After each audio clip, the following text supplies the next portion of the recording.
Remember that feeling of looking around your room and just feeling overwhelmed? The kind of overwhelm that makes you want to just close the door and pretend it doesn't exist? That was me a few months ago. My room was a disaster zone, a chaotic mess that seemed to grow bigger every day.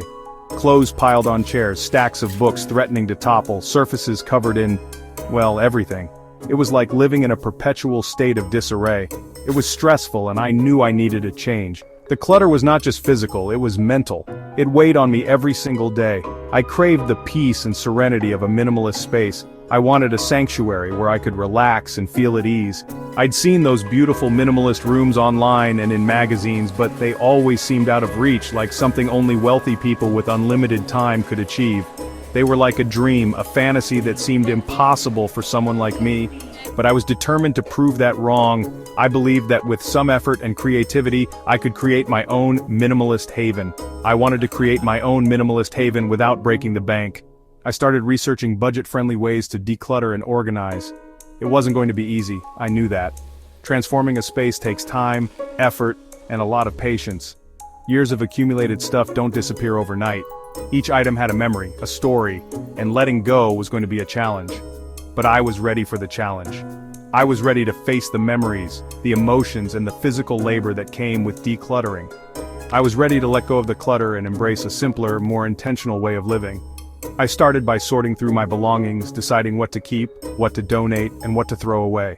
Little did I know this project would transform more than just my bedroom, it would change my whole outlook on life. The process taught me the value of simplicity and the joy of living with less.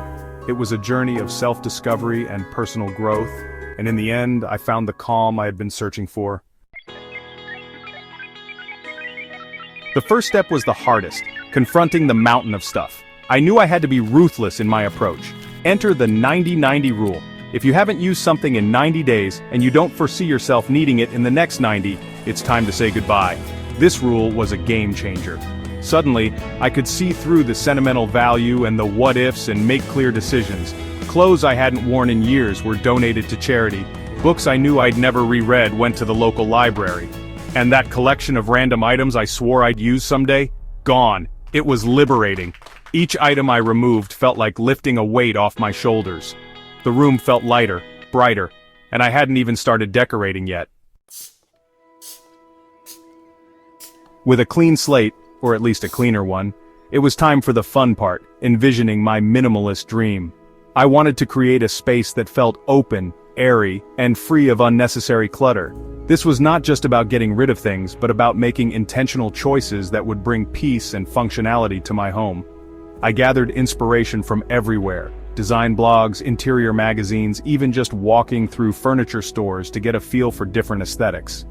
Each source offered a unique perspective and helped me understand what resonated with me.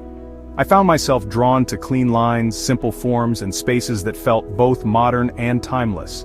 I quickly realized that minimalism isn't just about stark white walls and bare surfaces. It's a versatile design philosophy that can be adapted to various styles and preferences.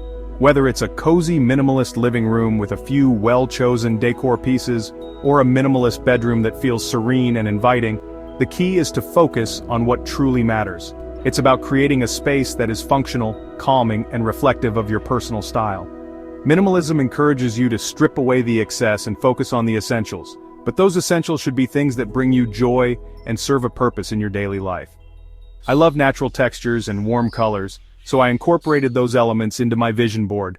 I wanted my space to feel inviting and comfortable, with materials like wood, linen, and wool adding a touch of warmth and coziness. These natural elements helped ground the space and made it feel more connected to the outdoors. Pinterest became my best friend. It was an endless source of inspiration and allowed me to explore different ideas and see how they could come together. I spent hours pinning images that spoke to me, from minimalist furniture to clever storage solutions. I created boards for different aspects of the room, furniture, color palettes, storage solutions. This helped me visualize how each element would fit into the overall design. By organizing my ideas this way, I could see patterns and themes emerging, which made it easier to make decisions and stay focused on my vision. This helped me hone in on my personal style and ensure that all the elements would work together harmoniously. The process of curating and refining my ideas was incredibly rewarding. It allowed me to create a space that not only looked beautiful but also felt like a true reflection of who I am. In the end, my minimalist vision was about more than just aesthetics. It was about creating a home that brought me peace and joy every day.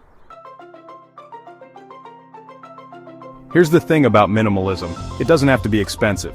Many people think that to live a minimalist lifestyle you need to invest in high-end designer items. But that's simply not true. Minimalism is more about the mindset and the choices you make rather than the price tags on the items you own. In fact, embracing minimalism can actually save you money in the long run. By focusing on what truly adds value to your life, you can avoid the trap of constantly buying things you don't need. This not only helps your wallet but also reduces waste and clutter in your living space. By being more intentional with your purchases and focusing on quality over quantity, you're less likely to make impulse buys or accumulate unnecessary items. This means taking the time to really think about each purchase and asking yourself if it serves a purpose or brings joy to your life. For furniture, I scoured secondhand shops, online marketplaces, and even considered renting certain pieces. There are so many hidden gems out there if you're willing to look. Plus, buying secondhand is not only budget-friendly but also environmentally conscious. I found a beautiful vintage rug on eBay for a fraction of the price of a new one. Vintage items often have a unique charm and character that new items lack, and they can add a lot of personality to a minimalist space. And instead of buying a brand new bedside table, I repurposed an old wooden crate, a lick of paint, and it looked like a designer piece. DIY projects like this can be incredibly rewarding and allow you to customize your space to fit your personal style. Don't be afraid to get creative and think outside the box, or in this case, inside the crate. There are endless possibilities when it comes to repurposing and upcycling items you already have or can find cheaply. Minimalism is about making conscious choices both for your wallet and the environment. It's about finding joy in simplicity and appreciating the things you have rather than constantly seeking more. By adopting a minimalist mindset, you can create a more meaningful and fulfilling life.